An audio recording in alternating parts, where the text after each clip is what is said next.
Yes, you can join the meeting, please. Meeting has started. Okay, thank you. Ashifa Idris, are you with us?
Good afternoon, Miss Anna. Good afternoon. How are you doing? Good afternoon, Kashifa. Good afternoon, Oladotun. Hope you're having an amazing day. Good afternoon, Evie, Folaj, Kashifa, and Aki. So my name is Hussein Mahadi, and I'm the moderator for today's session, Jiipcc. Today is the third week of Jiipcc Mentorship and Internship Program. This is the fourth quarter, and our topic for today is bias in AI and its human rights implications. So our mentors for today are Mr. Akin, Ms. Belona Sola, and Ms. Anna Hernandez. So quickly, I'll be sharing what the program is all about, all of us, before we jump into the announcements for today. Okay. Jiipcc Mentorship and Internship Program is a quarterly program for students and young professionals across Africa. Mentees are afforded the opportunities to access valuable advice, training network, mentorship, internship, discussion forums, industry updates, and resource materials from experienced mentors. The program seeks to encourage continuous training, development, and evolution in Africa and around the world. You can search for Jiipcc on YouTube, Facebook, and your other social media platforms like Instagram and LinkedIn by searching a hashtag JiipccMIP. So the objectives of the programs are to provide easy access to quality professional guidance, training and resource materials for students and young professionals in Africa, to facilitate dialogue and network among experienced and less experienced practitioners and stakeholders, to transform mentees into leaders for the next generation, and to facilitate further mentorship, internship, scholarship, and job placements for the mentees. So that's all Jiipcc is all about. So I'll be taking the announcements for today. The first announcement for today is that the Jiipcc first quarter of 2023 registration is currently ongoing. You can share the link with your friends and colleagues that are interested in any of the courses. We have intellectual property, AI and technology, the energy industry, fintech, health tech and law, and patent drafting. Another announcement we'll be taking today is that we are also having a 30 minutes one-on-one mentorship with your favorite Jiipcc mentor. So this program is currently ongoing, and some mentees have already registered, and they are currently having 30 minutes one-on-one session with their favorite mentors. So you can register through the link bit.ly/Jiipcc or you send me a message and I will give you the link and an instruction on how to register. And finally, we'll be having a Jiipcc get-together party, like a picnic by the end of the year, which is December 10th in Abuja and December 17th in Lagos. So those are the two dates. If you live in Abuja, if you live close to Abuja, if you live in Lagos, if you live close to Lagos, you are all invited. So quickly, I'll be giving this, all the mentees are encouraged to put on your videos because our meeting is currently live on YouTube so that we see your beautiful faces. And finally, you are encouraged to start working on your week 8 project, which is the awareness week. So you are supposed to work in group, pick a topic, a favorite topic, and write and make a video or talk to the public on it, children and those that are less educated can understand. So quickly, we'll be jumping to our mentors for today. I'll be reading our mentors profile. First mentor for today is Mr. Akin Agumbiade. Mr. Akin is an AI researcher with a focus on policy, ethics, and governance. He's also a for Humanities certified AI system auditor under the UK EU GDPR, the first African to be certified as such. Thank you, and join me in welcoming our first mentor for today, Mr. Akin Agumbiade. Our second mentor for today is Ms. Bellona Sona.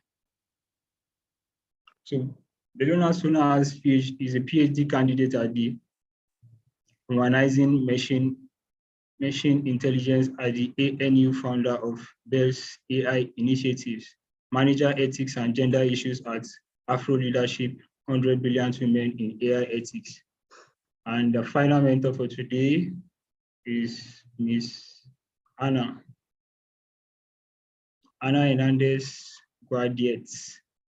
Is an AI technologist and product design engineer, paving her career path in innovative technology with a focus on positive social and environmental impact. Thank you for joining us today, Ms. Anna, Ms. Bellona Sona, and Mr. Akin. So we'll be jumping to the group presentations for today. Group 1 will go first, then Group 2. Presenter for Group 1, kindly note that you have 8 minutes to present, so you have to be brief. Yeah, so the topic for today, as we all know, is bias in AI and its human rights implications. So kindly start presenting now, Group 1.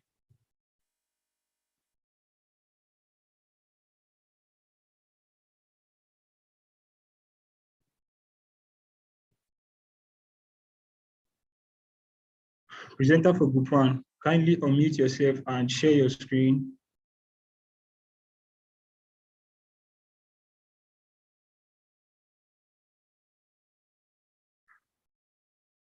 If the presenter for Group 1 is not ready, kindly, Group 2 presenter, you can start presentation. Presenter for Group 1 is Idowu Olawole, and the backup presenter is Adewale Oladimeji. Idowu Olawale, I can see you are in the meeting with us. Kindly unmute yourself and start presenting, or Group 2 can also start.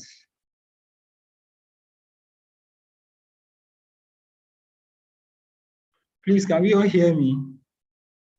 Good morning, sir. Yes. Good morning. Okay. Good afternoon. Good afternoon. Yes. Okay, Can I hope you can hear me? Yes, we can hear you.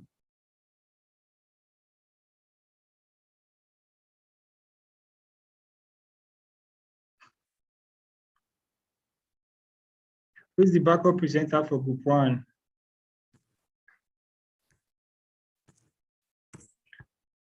Good afternoon. Good afternoon. I can hear you. Okay. Okay, so good afternoon, everyone. My name is, good afternoon, everyone. My name is Sido Olawale Praise, and I'll be giving an exhaustive presentation on bias in artificial intelligence and its implication through using the PowerPoint representation on the available screen. Now, in the course of this presentation, I'll be structuring my presentation by giving an elaborative definition of what bias in artificial intelligence actually means. Then I'll be giving the various categories of bias in artificial intelligence, and I'll be laying down some opinionated suggestions and recommendations that can resolve the societal vice, and by providing not more than 2 implications of bias in artificial intelligence in a modern society. Now, what exactly is bias in artificial intelligence?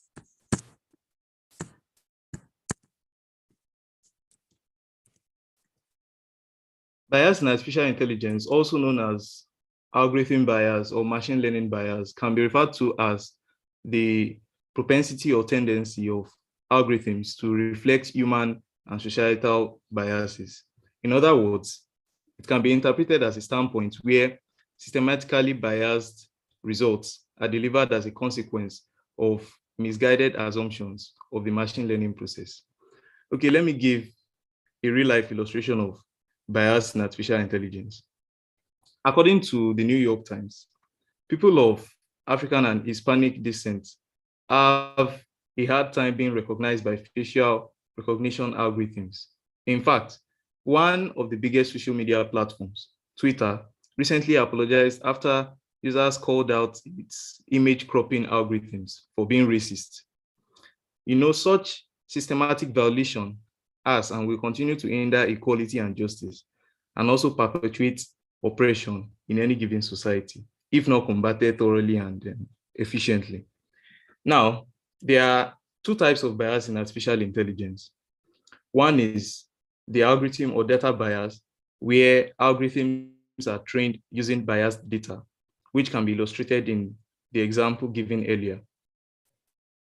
Of one of the biggest social media, the example given earlier of one of the biggest social media platforms, Twitter, where it was accused by a user who tweeted about how his Black colleague was erased by an image cropping algorithm and exempted as a background for having a darker skin color. Can you all imagine that?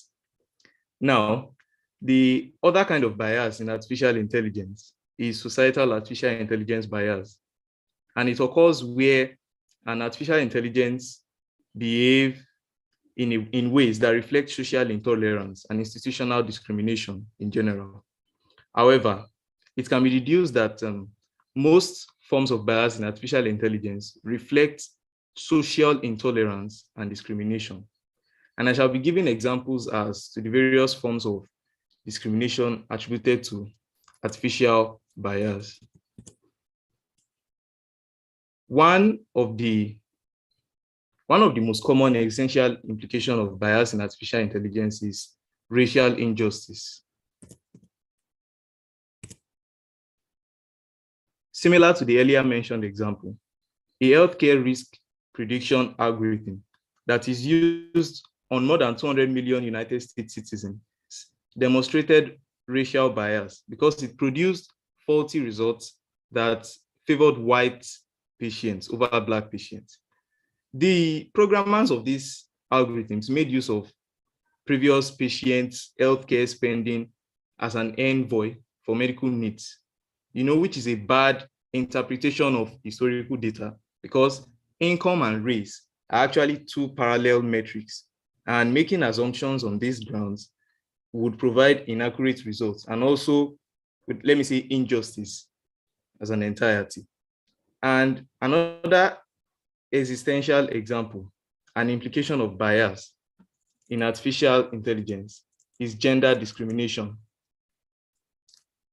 According to a 2015 study at the Carnegie Mellon University in Pittsburgh, Google's online advertising system displayed high-paying positions to males much more often than females.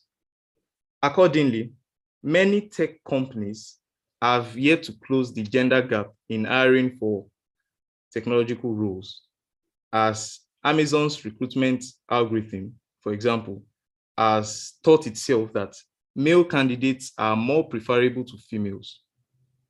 Pure discrimination. And the program penalized resumes that included the word female or women in discrete in almost all of its applications.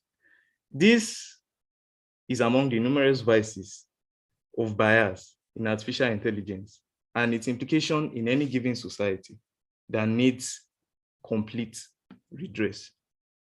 Now, let's look at the various areas at which we can use to reduce bias in artificial intelligence generally.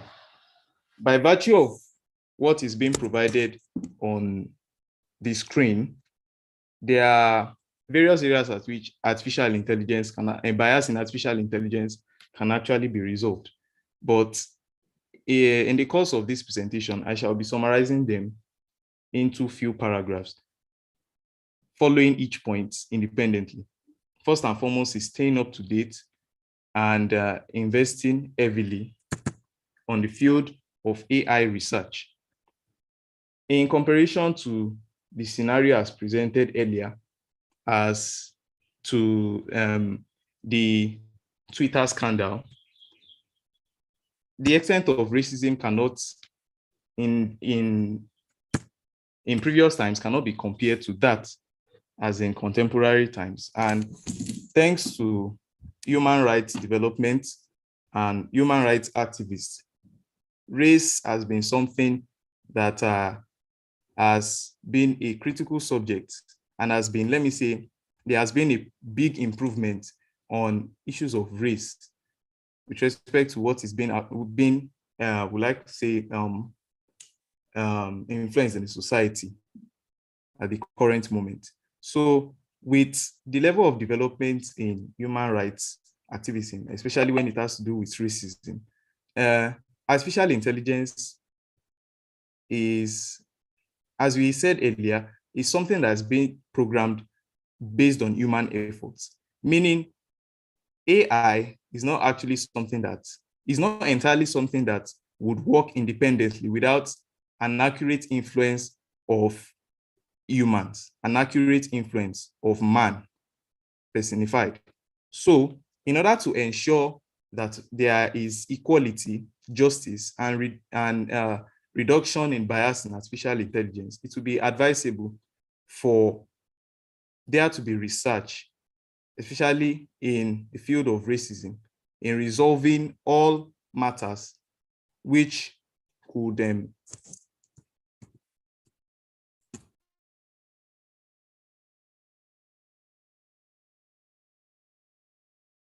is without accurate communication. Now,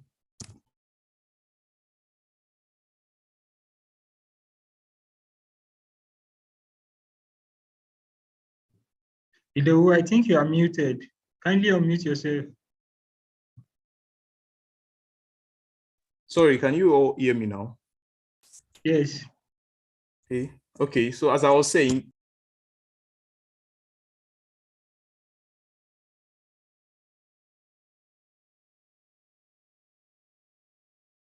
You are muted again. hey, apologize. Please, the network is fluctuating at my side, but please let me hand over to the backup presenter for now. Okay.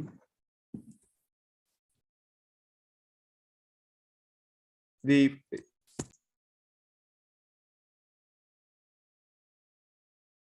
Backup presenter for group one, you can step in, please.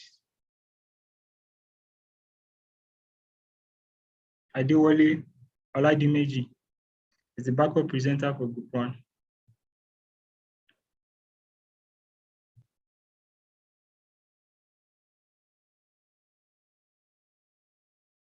Okay, if the backup presenter is not ready, group two can start your presentation right now.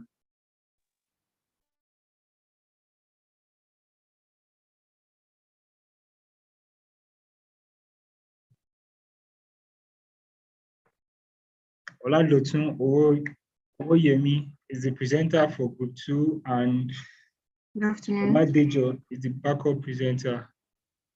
Good afternoon, Good I can hear afternoon. you. Yeah, so group is ready. I'll be sharing my slides in a minute. Okay.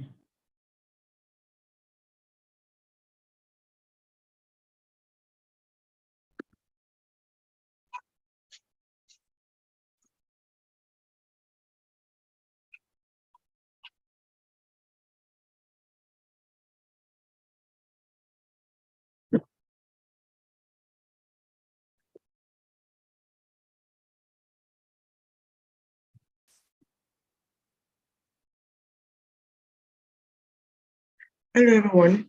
My name is Oyemi Oladotun, and I'll be representing Group 3. Group 2, I mean. Our topic today is safeguarding human rights in the age of artificial intelligence. If you can hear me, can someone please signify? We can hear you. Okay, I'll go right into it. Last week, we looked at security issues around artificial intelligence, and today we'll be taking a step further in discussing human rights in the age of artificial intelligence. First of all, what are human rights? Human rights are inherent rights, our basic rights as humans, our rights which are fundamental to every individual. As long as you're a person, as long as you're a man or woman or what have you, you have human rights. Everybody that is born, everyone that has come into earth has human rights because these are fundamental basic rights to every individual. Now, in our digital society, as the world is going and advancing technologically, these human rights are also transferred into the digital society, such that every online entity has human rights or has digital rights. So how or to what extent are these rights secured or safeguarded in the advent of artificial intelligence? The Universal Declaration of Human Rights has provided for our human rights generally, and over time, this same rights or this same regulation has been transferred to our digital rights. The ICCPR also covers human rights and African Charter.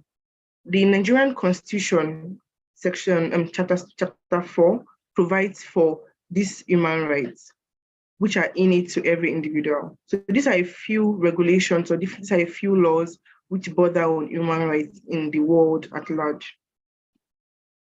Artificial intelligence and human rights.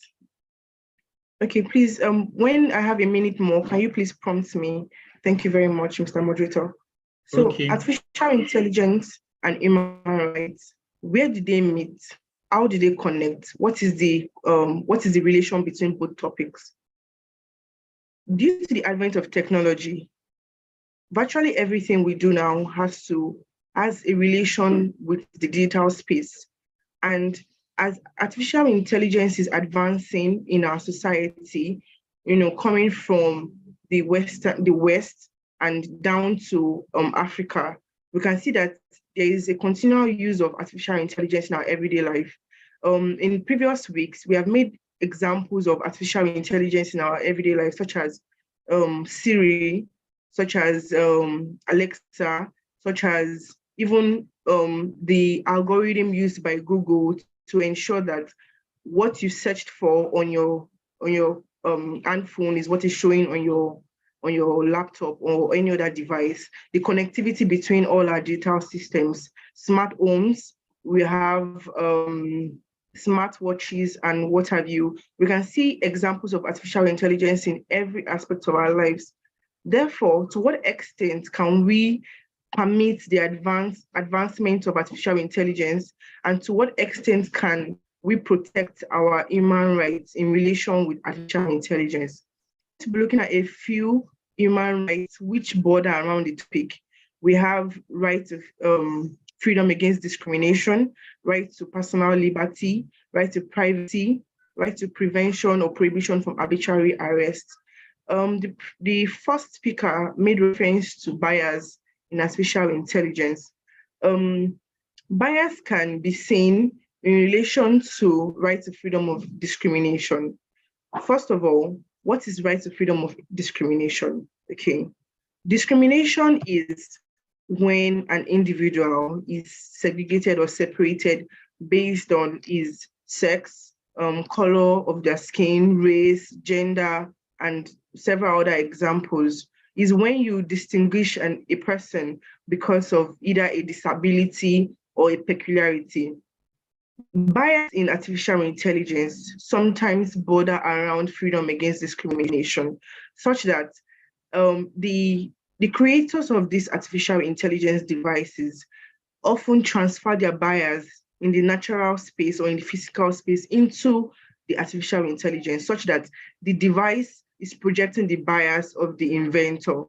Okay, the first speaker made in reference to the Black community, when a device is not identifying a person because he's a Black person, or when some people are not getting certain jobs because they are of the female gender.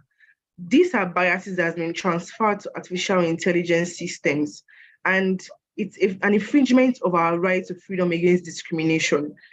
Am I supposed to have an issue with my device because I am a female? Am I supposed to be separated, or am I supposed to not have access to certain information because I am of the Black community? These are all questions around the development or innovation of artificial intelligence, which border around freedom against discrimination.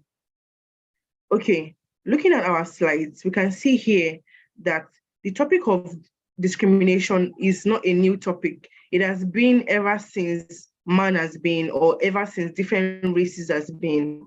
So can we create laws, or how can we ensure that there is no bias against persons with disabilities, persons of a certain gender, persons of unidentified societies, or what have you? Can we ensure that these bias are not transferred into artificial intelligence systems? Next one, we'll be looking at right to privacy. Right to privacy, or the desire for privacy, can also be called the right to be left alone. This is when a person wants to be able to find expression or have freedom from interruption from any person, ability to be anonymous, ability to be solitude, ability to express themselves in their space because they want to just be free. Privacy is one of the greatest issues with artificial intelligence, because artificial intelligence has created or has invented or has pushed forward the mass surveillance around the society. People can be watched. Okay, please give me a minute, please. I'm very sorry.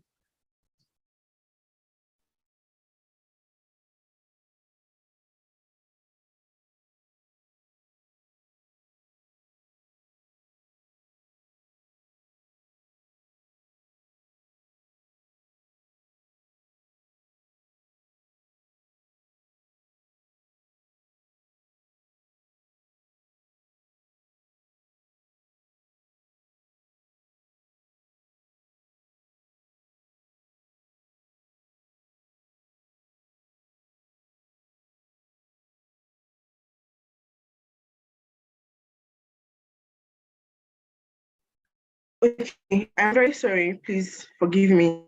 So I was speaking on privacy. Mass surveillance has become true. Closed circuit televisions are positioned everywhere. It is for the advancement of maybe security in the society and what have you. But to what extent can we say that this is infringing on our right to privacy? I would like to read a portion of an article published by EDRI.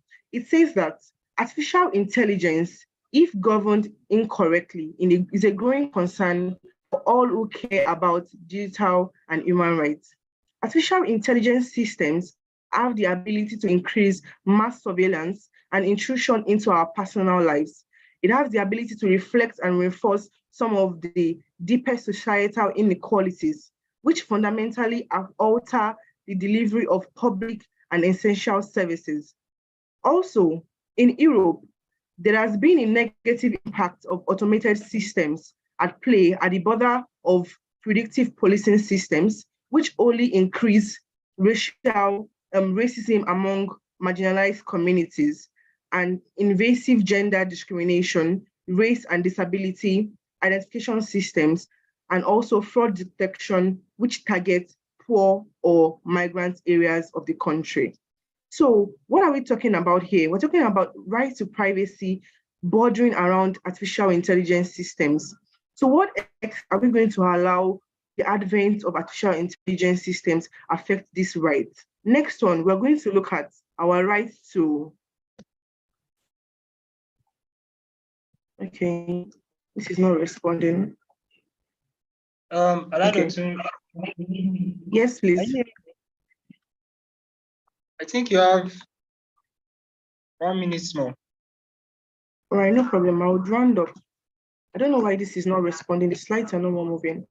So, okay, yes, now it's responding. I would go to what needs to be done. Domestic laws need to be made to align with international standards to protect human rights around artificial intelligence. We should not allow the advent of technology infringe of our rights to humanity. There should be clear boundaries on the permissive use or permissive advent of artificial intelligence systems. The sale of data from users of the internet has to be stopped. Basically, the right to prevention from infringement of our privacy, or the prevention of our right to privacy, prevention of our fundamental human rights has to be enforced in relation to our digital society or in relation to the invention of artificial intelligence systems. Data protection rights, rights to be left alone, rights to determine where you want to be surveilled, such that the government can use the information from mass surveillance to either victimize a person who probably has a voice against the government or what have you, such as maybe the Twitter ban. That's a good example. So we need to ensure that AI systems are carefully monitored against bias. Human rights instruments should be revised to include rights of individuals in relation to artificial intelligence and the cyberspace. I think that majorly covers what the topic is around. These are a few things that have been done. We can see that a group of experts has drafted guidelines for trustworthy artificial intelligence. We can see that the United Nations has also, created rules to serve as a bridge between members of the United Nations and global artificial intelligence development. Thank you for listening, and this is the end of my presentation. Thank you very much, Group 2. I think Group 1 are still presenting and they stopped halfway, so we'll allow Group 1 to complete their presentation right now. So, backup presenter for Group 1, are you ready to complete the presentation, or the presenter might continue?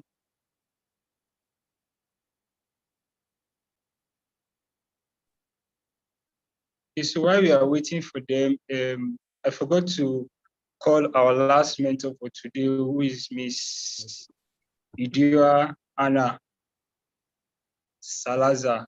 Yes. So I don't know. Sorry if I Yes. don't. Yes. I don't can you hear me?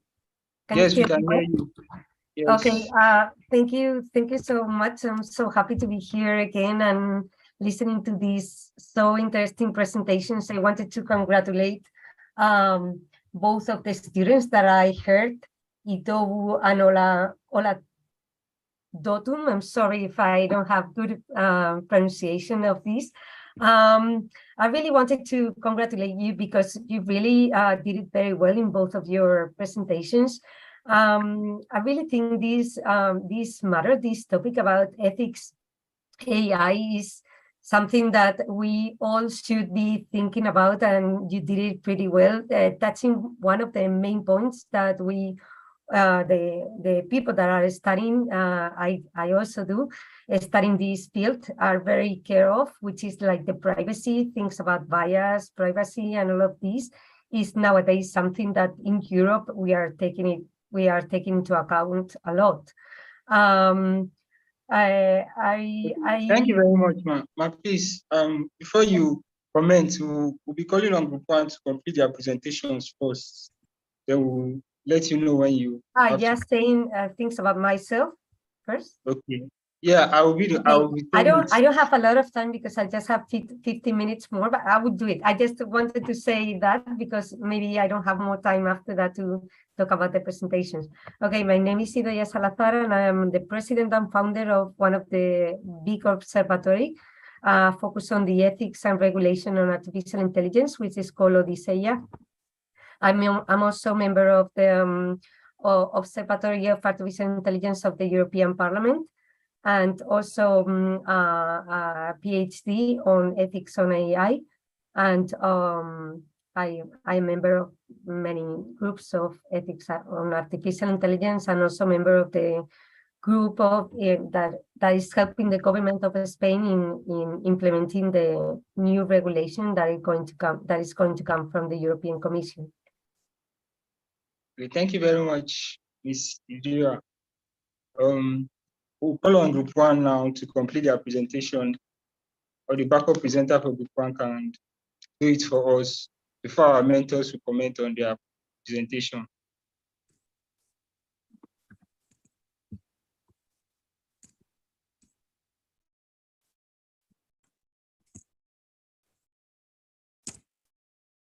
Okay. Good afternoon. Good afternoon, everyone. Good afternoon, everyone. Good afternoon. I can hear you. Good afternoon. Okay, all right. I apologize for the technical issue I faced earlier.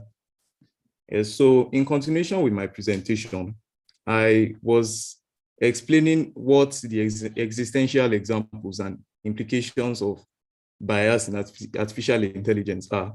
I said one of the most common existential implications of bias in artificial intelligence is racial injustice. And I gave an example by stating that more than 200 million US citizens demonstrated racial bias because it produced faulty results that favor white people over white patients, over black patients. And I also stated another existential example and implication of bias in artificial intelligence on the premise of gender discrimination. And I gave reference to a study in 2015 at Carnegie Mellon University in Pittsburgh, where an advertising system displayed high-paying positions to males much more than females. And in the course of the presentation, I gave some recommendations as to how we can resolve bias in artificial intelligence. I said, firstly, the first remedy should be testing algorithms in a real-life setting. And, let's take job applications for one. Your AI-powered solutions might be trustworthy if the data your machine learning system is trained on comes from a specified group of job seekers, and it might be an issue if you apply artificial intelligence to similar applicants. And it occurs when using it to a different group of candidates who are represented in your data sets. To prevent this from happening and to identify and solve these issues, you should test the algorithm in a manner comparable to how exactly you would utilize it in real world. And then another suggestion and remedy I believe should be utilized in resolving issues of bias in artificial intelligence is accounting for counterfactual fairness. We should also keep in mind that the definition of fairness and how it is being computed are both up for discussion. And it may also vary due to external causes, which implies that AI must also account for these changes.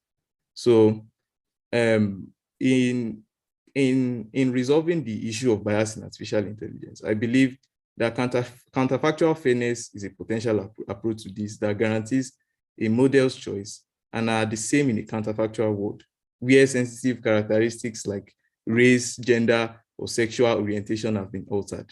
Other remedies include considering human-in-the-loop systems and changing the way people are educated about science and technology.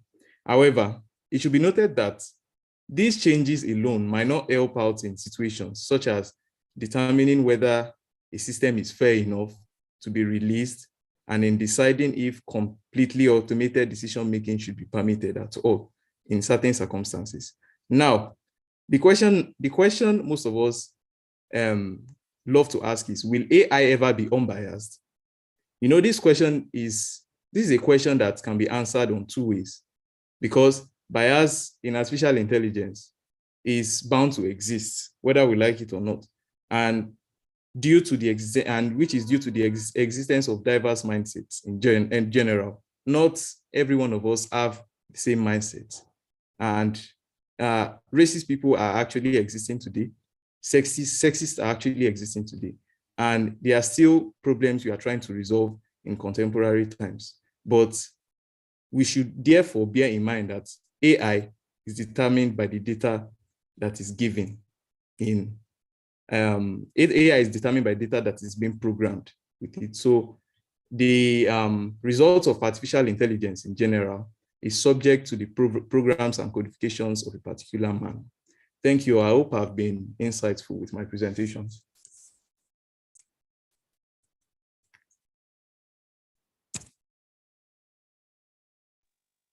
Thank you very much. So,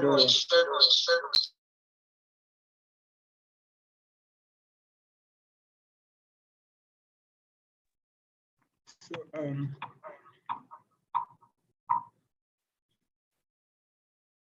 be calling on our mentors now to comment on the Group 1 and Group 2 presentation. I think we have with us Ms. Anna, Ms. Idria, and Mr. Akin Agombiade. So we'll call on Anna Hernandez to go first. Idaya, do you want to go first? You needed to leave soon. Maybe it's better that way. I appreciate it a lot because I really have to leave in 5 minutes, so I appreciate it a lot. Okay. Idowu and the rest of the students that saw this presentation did a great job. That is the first thing that I wanted to tell you, all of you. So congratulations for that. It's not easy to approach a matter like that, like the ethics of artificial intelligence. It is a must nowadays.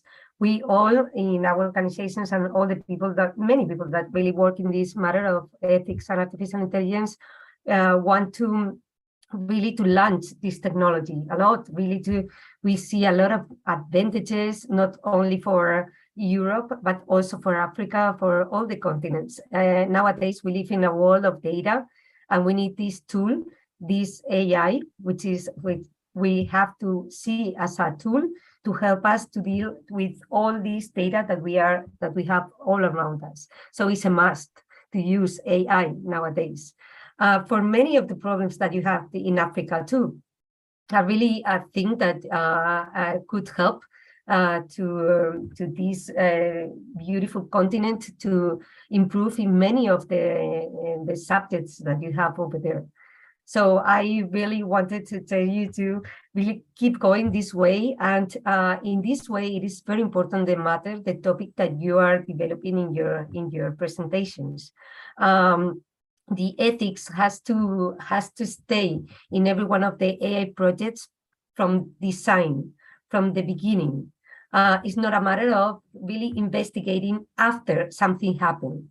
It's something that every data scientist, every company has to put from the beginning, from the selection of the data that you use to train the system. And you have to really follow really choose very carefully the model, and you have to really take very care of the conclusion of the system after that. But from the beginning, you have to do an approach to this ethics of AI from even before you design and you develop the first step of these systems. But as I think some of you said, it's not a matter of just ethics. We have to start thinking also about some kind of regulation, the law. Some kind of law that help us to deal with these big topics of, for example, privacy, bias. These are like very important things, and it's not a matter of just ethics, but we have to start really the governments, different, really, I don't know, I know it's not easy, and we here in Europe are trying hard to do it without really putting a stop into the business that are nowadays using AI or developing AI. But it's something that you should start thinking about, not just about ethics. The ethics is important, but it's a need of some kind of regulation, a specific regulation of the use of AI in specific things about, for example, the use of data in bias or to prevent bias, or things related with privacy, or things related to AI like autonomy, for example. I mean, it's not, we have to think about not to take this responsibility into the AI system of taking a decision. I mean, you know, the AI system at the end is something that we as humans are training.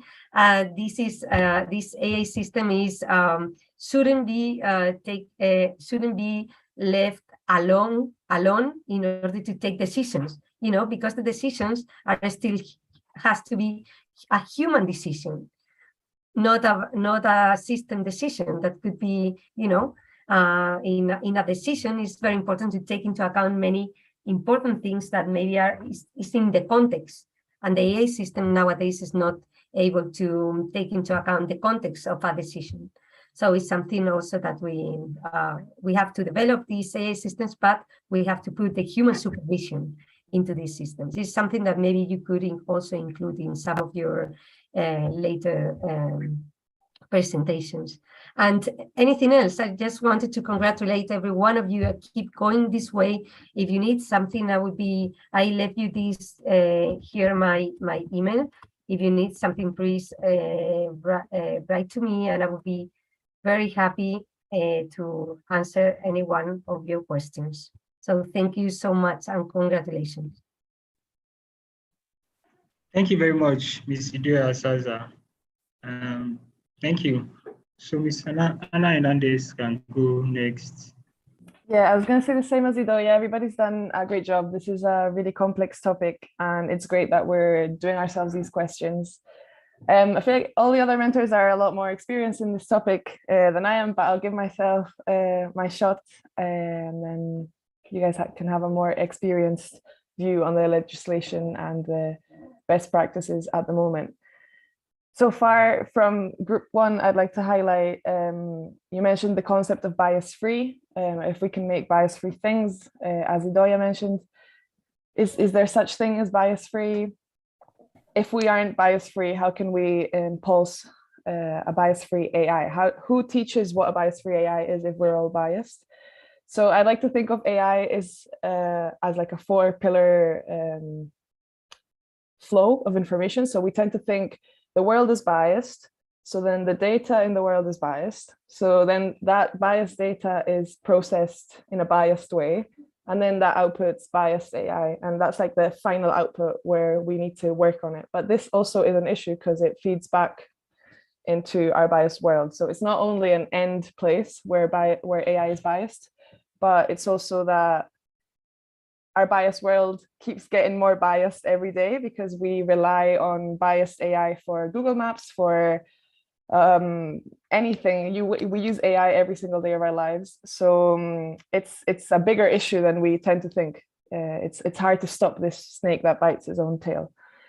So also, when I started to study AI, this was skyrocketing, and because AI had so many efficient predictions, etc., it was unsupervised and skyrocketing. So this is when all these ethical standards happen. We've mentioned a couple in this call today, the Amazon recruiting tool and other ethical scandals. So now we're starting to be concerned, and we're starting to ask our questions. This is the rising of ethical AI. And in my opinion, experts can speak a bit better, it's about optimizing the process of, if we can anticipate to our own bias when we're designing AI, we can think, okay, so first of all, how can this data be biased?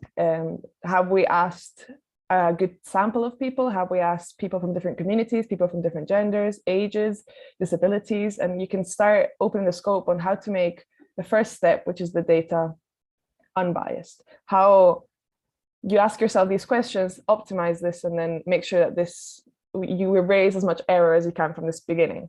Then you do a pool of interviews, let's say. You do the same questions. Do we have the right group of people? Do they have the right vision?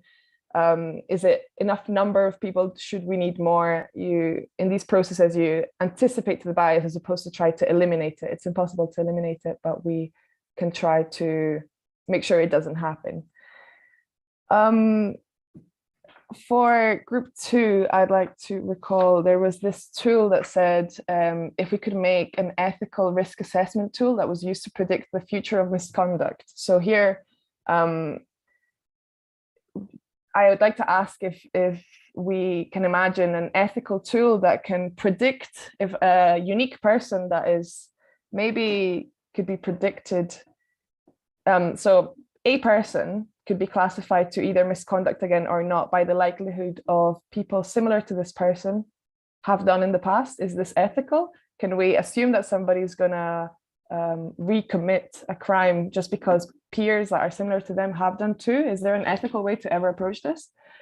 And in terms of AI for privacy, I wanted to stand out GDPR law, which is currently a referent in terms of privacy and data, but I see there's a mentor expert in this topic, so I'll let that for them to talk about.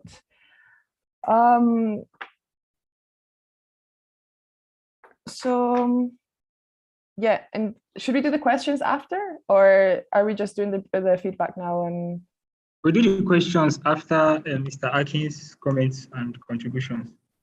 Amazing. Okay, thank you very much. And your view and perspective to the topic is interesting and educative. Keep that in mind. And we are calling on Mr. Akin to join us. I don't know, your video is off. Maybe you can turn on your video. Okay. Okay. Am I audible? Yes, sir. Okay. So I made notes while both groups were presenting, and I have to say that the presentations were quite impressive. Give me like a second, I'm coming.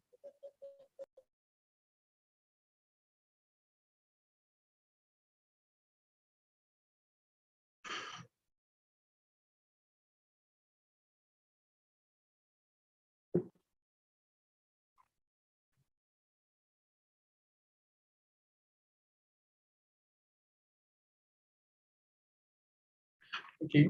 While you are waiting for Mr. Akin, I think we can. Yeah, I'm back. Okay, sir. Hello? Yes, we can hear you, sir. Okay. So yes, like I was saying, I'm sorry about the delay. I made notes while both groups were presenting, and I have to say that it was quite impressive because I mean I've joined different cohorts of Jiipcc mentorship, and I have to say that this is like one of the most impressive cohorts that I have met in terms of the quality of research that they put into the topics human rights and AI and bias in AI. It's almost an expert level. But I'll just go into some comments that some notes I made. Now, the first group talked on bias in AI, and when you're talking about how to reduce bias in AI, I made some notes there about sandboxes. I think it also relates to something that, yes, where you talked about you want to use a real life, like you want to implement AI, use a real life setting. Now, to ensure that we do not misconstrue that, and to ensure that, I know the idea behind using a real life setting is that, okay, you want to ensure that when you implement this thing into the real world, you can see the risk involved in it, and also ensure that it is what the word is the most safest way possible. But if you were to bring, let's say, like the Amazon tool now, it was implemented in the real world in that sense, and ended up discriminating against women, cutting out CVs from women and affecting their chances of getting employment at Amazon. But if you had what we call like a sandbox, where, okay, now a sandbox in the tech ecosystem is like a setting that simulates the real world environment. In like the real world, we have a sandbox that replicates the real world environment. So everything that would happen in the real world is simulated in this sandbox. So we can see in real time, in that sense, how this thing would work in the real world. So let's say in the real world setting, let's say Amazon receives 10,000 applications and 9,000 of them are from men and 1,000 of them are from women. That's just a rough example off the top of my head. And it is in this sandbox setting. Or let's say, we can see that this system now in this sandbox would, let's say, discriminate against women. So that if we then bring it to the real world outside this sandbox, the same thing would happen. So you can correct the anomalies, whether it's an issue of the kind of data you used in building it within the sandbox before bringing it to the real world itself. And let's say, for instance, now the EU AI Act, which is currently being debated, has provisions for this, and something that we hope that at least other parts of the world, as they mature to introduce their own AI regulations, will also adopt that concept. What else? Yeah, the second group also talked on how bias can be linked. I like how they linked bias to the right to freedom from discrimination, which was really important. And also another way about what should be done to ensure that we cater for human rights in an AI-driven world mostly. I would say that, okay, there are some, would I say, principles that certain world agencies have put out in regards to certain aspects of AI. I mean, there are the UNESCO recommendations on AI, there are UNICEF recommendations as regards AI and children's rights, which I would say like kind of provide universal standards that every country in the world can consider when they want to introduce their own local AI regulations or legislations. Now, UNESCO recommendations are not binding on anyone. So they are just like best standards, global best practices that you might consider. So regulations like this can be helpful in the provision that they put in place to help to mitigate risk to human rights. And then the mentor that came before me, I mean, there was something that she said when she talked about how bias can come from both the human side and the data side, and how you train, and even when going to the real world, that it just creates like a vicious cycle of bias, which is something that you need to cut in the board at some point. So I will keep the rest of what I have to say for when I'm answering the questions that we were given before this presentation. Thank you. Okay, thank you very much, Mr. Akin Yade. So before we move to the question and answer session, we'll advise everybody to put on their videos. We are taking the pictures so that we'll post on our social media platforms, tag our friends, tag the mentors and Jiipcc, and saying what we've learned. So I encourage everybody to put on your videos for just 1 minute. So I'll take screenshots.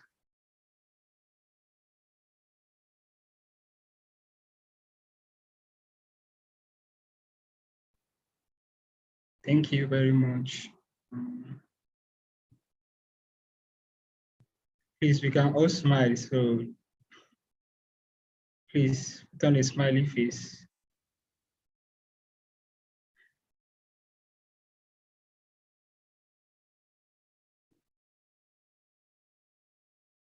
Thank you very much, everybody. For those that haven't put on their videos, you can kindly put your videos on, please.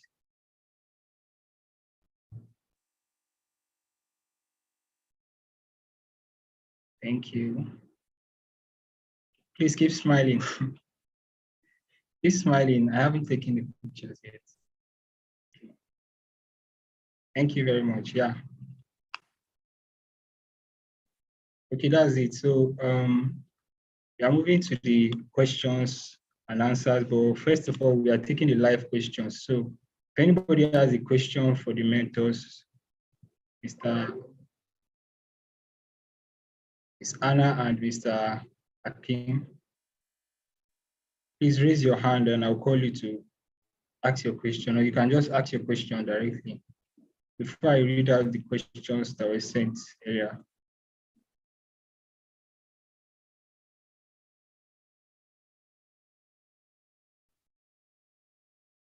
Okay, I think nobody is asking, so I'll be asking the questions. So the first question is from Ms. Anna, and Mr. Akin can also contribute to the answers. Would possible regulation on AI as regards human rights cause hindrance to the efficiency of AI? Did you get the question, or I should repeat the question? I got the question. I'll start. I was going to say it depends when we ask this question on what we call efficiency.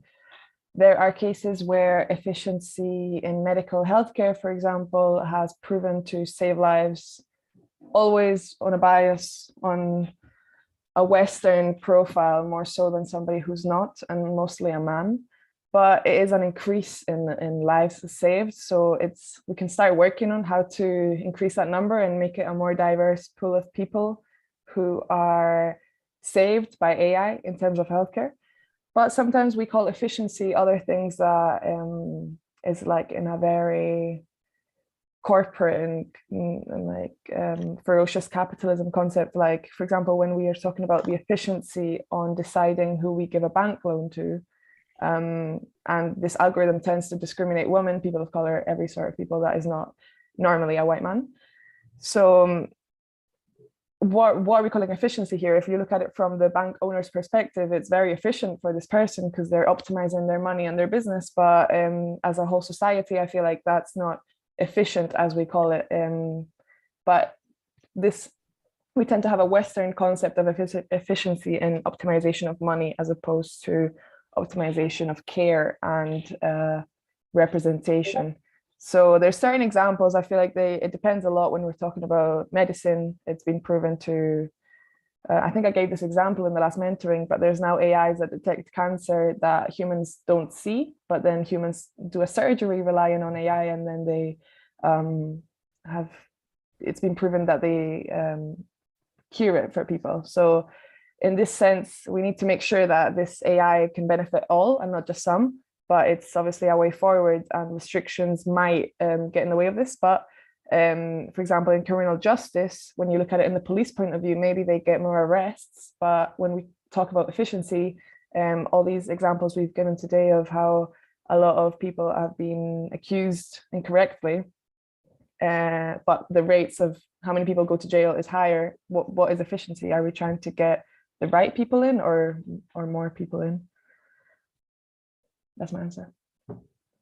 Thank you very much for your answer. So I'll call Mr. Akin to contribute.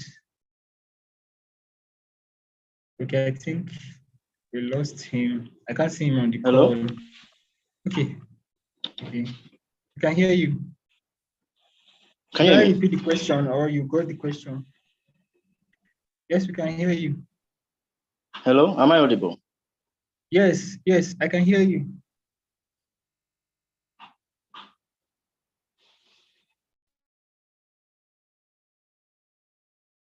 Okay, I think his network is fluctuating. We can't wait for him to join us back.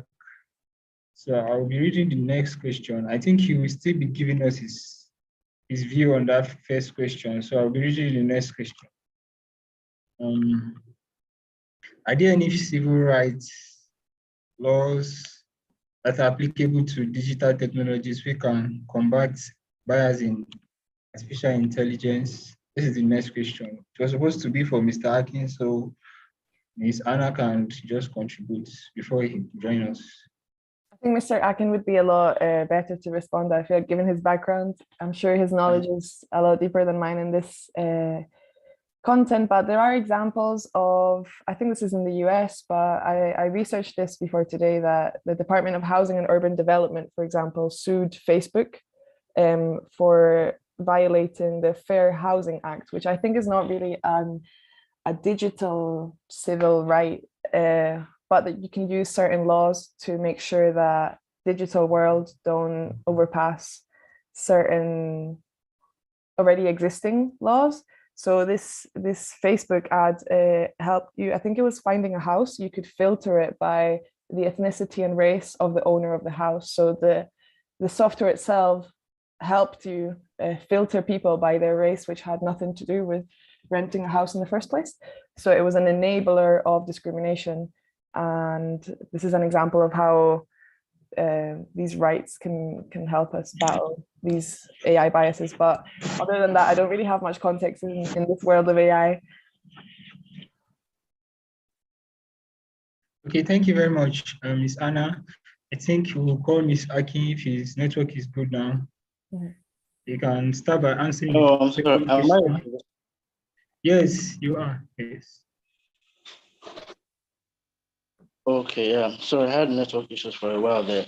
So I'll just quickly touch on what I wanted to say on no. Anna answered number one quite fine. So I'll just maybe the issue with number one could be that to cause hindrance to efficiency of AI might be where maybe you define the rules too strictly, in the sense of, okay, we want to enhance the efficiency of AI, we want to introduce regulations now.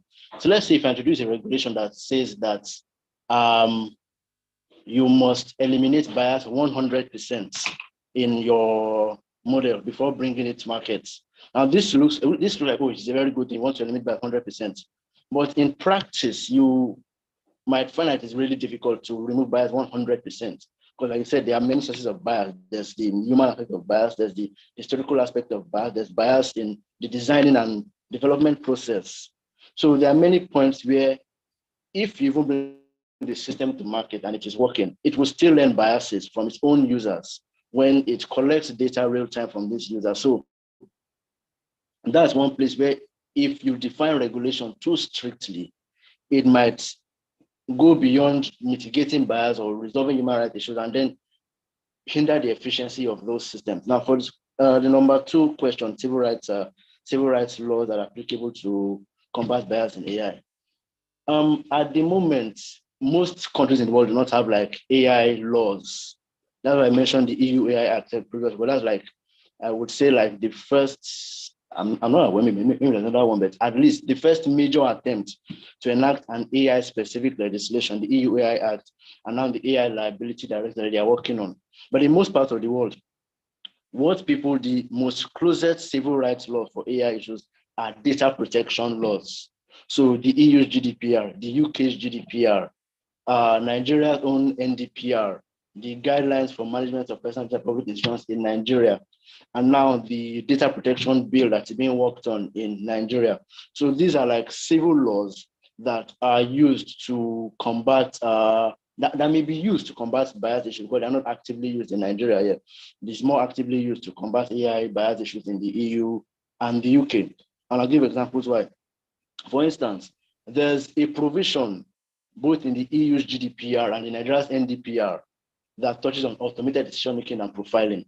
Now, what is automated decision-making? Automated decision-making involves where an algorithm can make a decision on your behalf that affects you. So let's say you want to borrow money from, many of us are familiar with all these lending apps. So let's say I want to borrow money from them and it asks me for data about, okay, my employment history, how much I earn, where I live, all of those kind of questions I usually ask for. And then on the basis of that, it decides whether or not I am credit worthy or not. There's no human being for me to ask. It's not like when you go to a bank, a physical bank, and say, okay, please, I want to borrow this amount of money. And the person says, okay, you are not eligible, or you're eligible. You can talk to them and say, okay, why am I not eligible? You just give this data to this app on your phone, and it just returns with this information that, okay, you are eligible, you are not eligible. That is a decision that was completely automated, and you have no influence on. Now, under the EU's GDPR, and I think the UK GDPR also says the same thing, that no one should be subject to automated decision making, decision making without their how to say decision making, okay, without their consent, especially when it produces significant or legal effects. So the person has to give their consent or be informed before you even implement that kind of a system. Under Nigeria's NDPR, the position is slightly the same, but Nigeria's NDPR says that you should explain the logic behind this system. So if you want to use an automated decision-making tool on me or any person, you mustn't just ask for my consent. You must also you must also explain how this thing reaches its decision. So, okay, it takes your information, like your employment history, and then this is how the metrics of how it weighs all these different components to reach a decision. The guidelines for managing personal data by public institutions in Nigeria also touches on this, and it provides that, for instance, what was the part again? That it says that you should not be subject to automated decision making except there's a law by National Assembly or you give consent. So these are just, there are many other provisions, but that touch on different aspects on AI, but we don't really have like an extant legislation that is an AI law. So we have to rely on data protection legislation usually to deal with issues that relate to AI. It's not perfect, but they can a lot more can be done, but it's the closest to any civil rights law that you might have that touch on AI. Thank you. All right, thank you very much, sir. I will be taking the last questions. Okay, the question is for the both mentors. From all indications, bias in AI space doom down the line for minorities and other discriminated demographics. Is it possible to eliminate bias in AI when the human that feeds the information are inherently biased in one way or more? Yeah, I can go. So I think ideally what we think of saying right now is they're using our race, our gender, certain features about us to discriminate, right, in AI. So sometimes people tend to ask this question, which makes a lot of sense, is why don't we make regulations that forbid that information to be taken from people, right? Why is it legal for the bank to ask your gender or your race? They should not have this information to use it against us.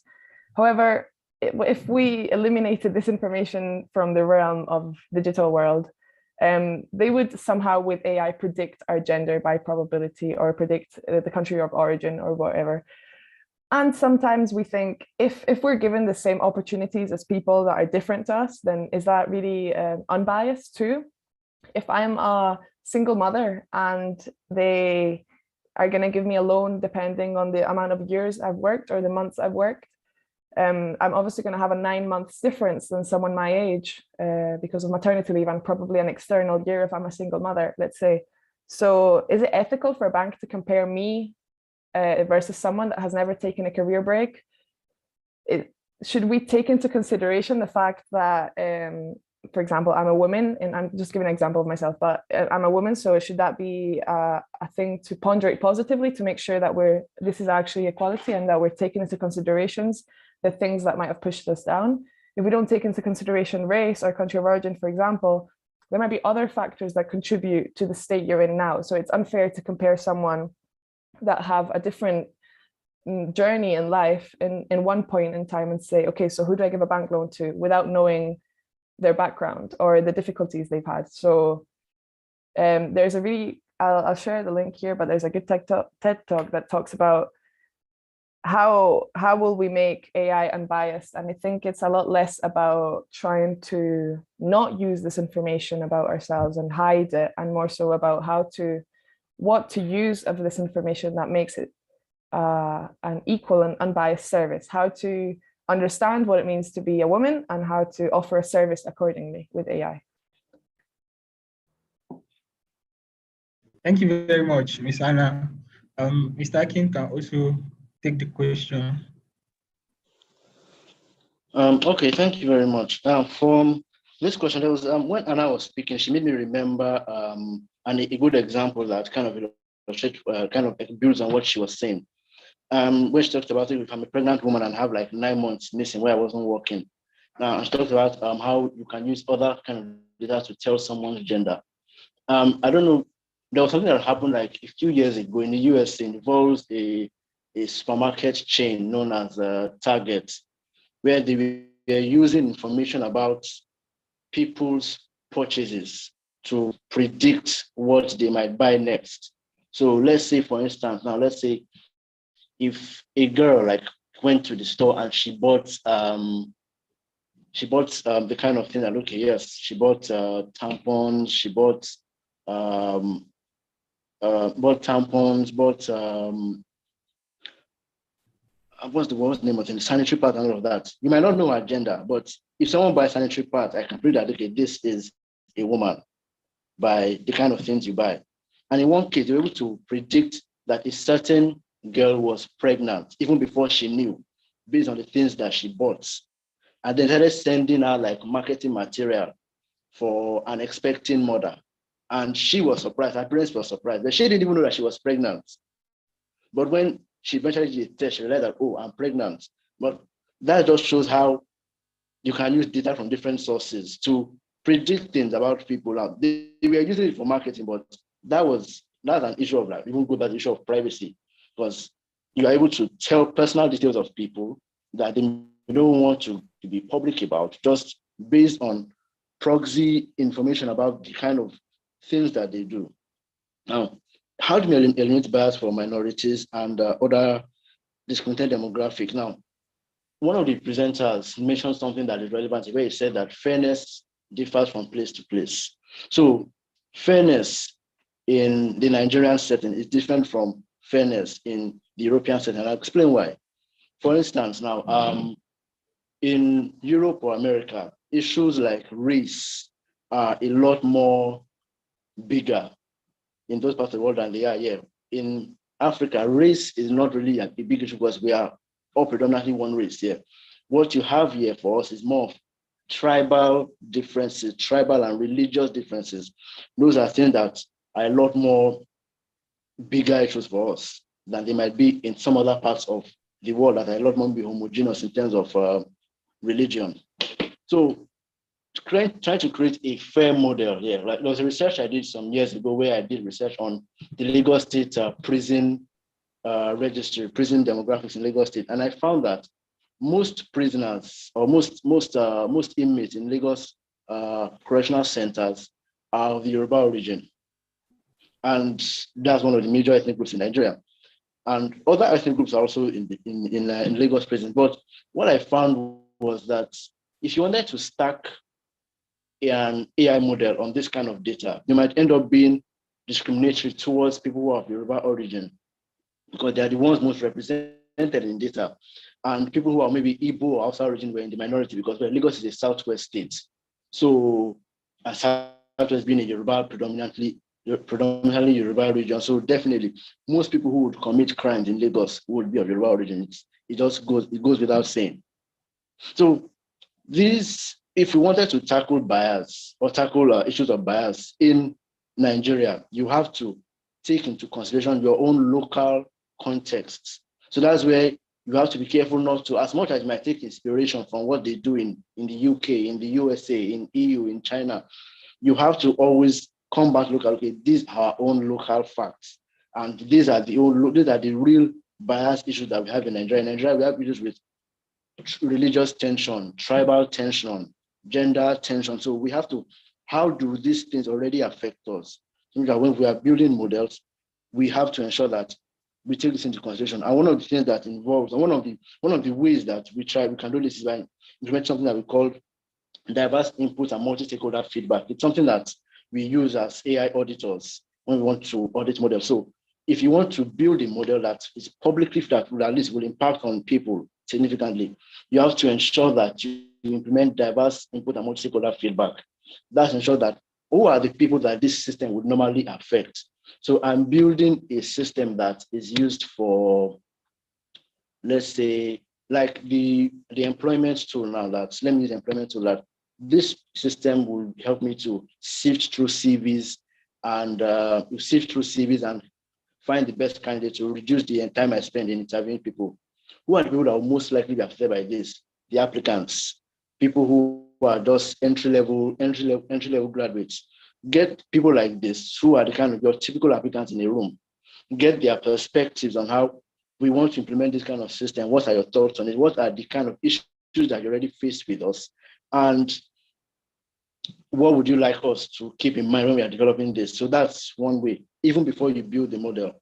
Another thing we also have to consider is also, like I mentioned, sandboxes earlier, so I don't need to go into that. So that's one way we can mitigate bias against the minorities. Another thing we also consider are there are two documents that we recommend as AI auditors that companies that use AI should consider. They are called the bias remediation policy, that's one, and the data transparency document. So in the sense that a bias remediation policy will say that this is how we as Amazon, this is how we as Google, whatever the company is, this is how we would strive to mediate bias where it comes up. Because like I said, bias is like a vicious cycle. So even if you've mitigated it from the beginning and you've brought it to a very low extent, once you bring the model into the real world, which is itself bias, human bias, and it starts collecting data in real time, it can still ingest real world biases, and then you might go back to square one. So a bias remediation policy will state that, okay, this is how we will address bias where it comes up or it's detected in our system. And then a data transparency document is a follow-up to the bias remediation policy where it said, okay, yes, this is where bias was discovered in our system, and this is how we worked to mitigate it. So it's like, okay, I was using your system now. Like, let me go back to the credit example I gave earlier. I wanted to collect a loan from this app, and I was rejected despite the fact that my income is quite significant. I'm not owing anybody, so I don't have any pending debt elsewhere. And yet your system did not give me this loan. Okay, so let's say I lodge a complaint, and based on your bias remediation policy, it was your system was reviewed, and you found out, okay, maybe the reason why this person, despite his good credit history and his robust income, the reason why he was rejected is because he comes from a group who that, let's say, historically as a group, they are,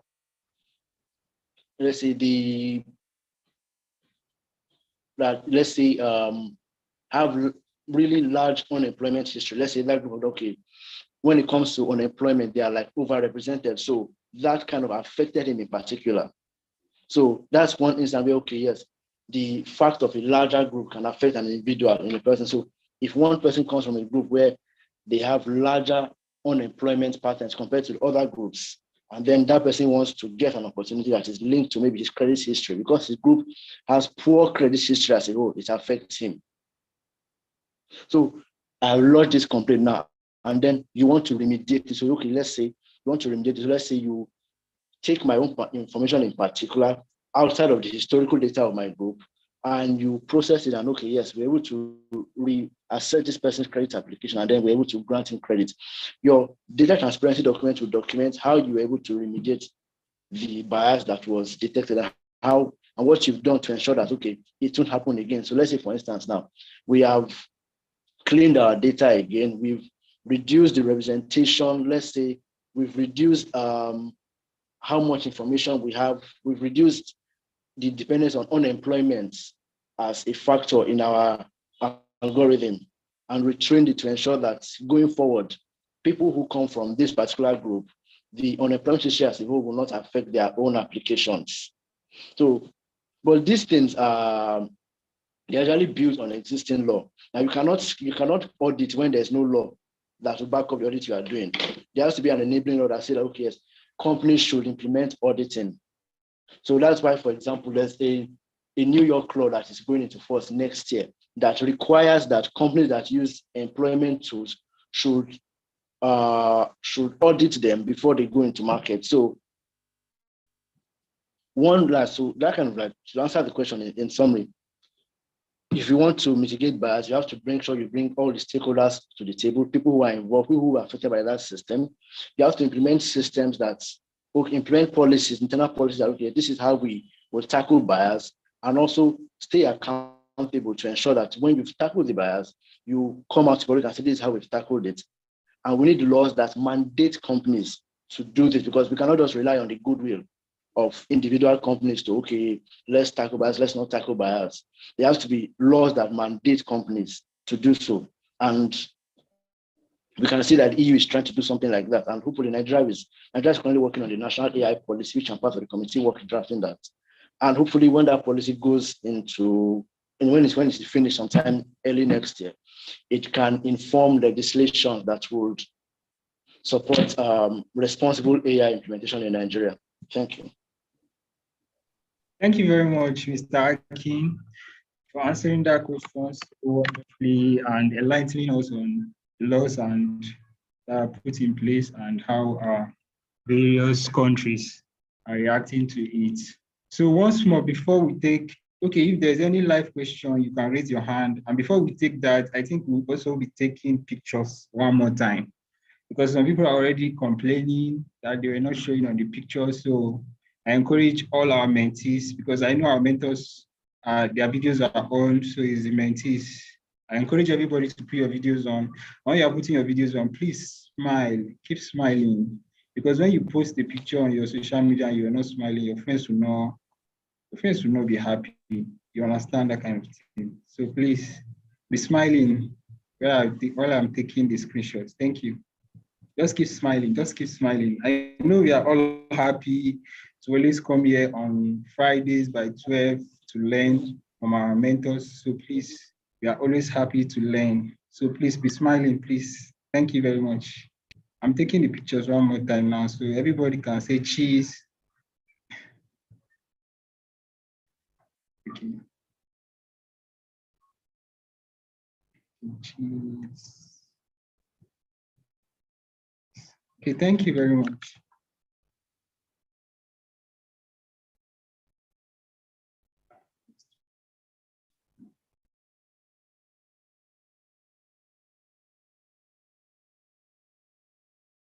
Okay, I think I'm handling I'm giving the moderation to Mr. Joseph, because I'll be leaving the meeting now. So Mr. Joseph can continue from here and give us the vote of thanks before we end the meeting. Mr. Joseph. Yeah.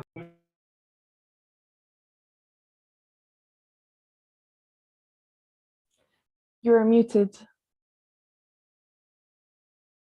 Thank you so much. I didn't even realize that I was muted. I just ran straight to start talking. Yeah, it's actually been a pleasure for me. It's my first time on the AI mentorship program. I think I have an echo. Just a second.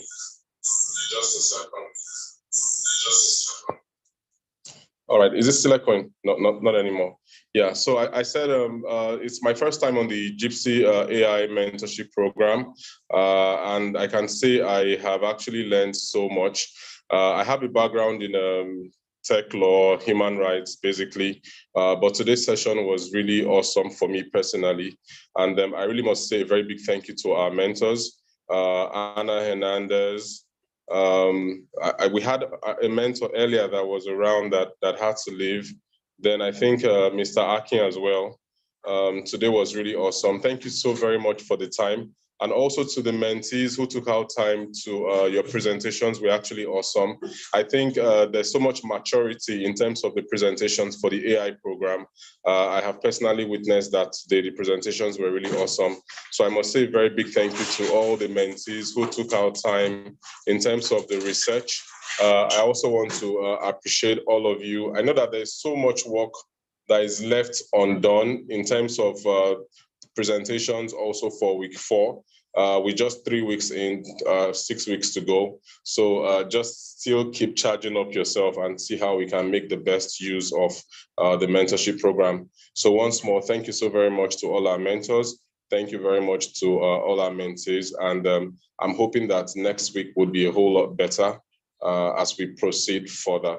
So I guess this is actually a very good time to call it a day. I would also encourage, the videos are actually on YouTube. You can actually go back because there might be certain things you thought you heard before and you need to hear again. That's to our mentees now.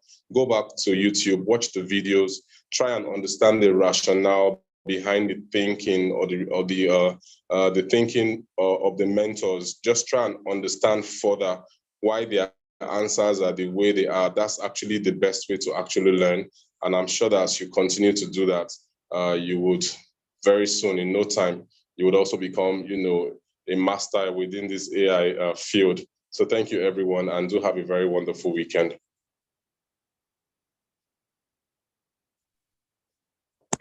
Yeah, so I think I'm checking out now. Yeah, thank you, Anna. Thank you, everyone.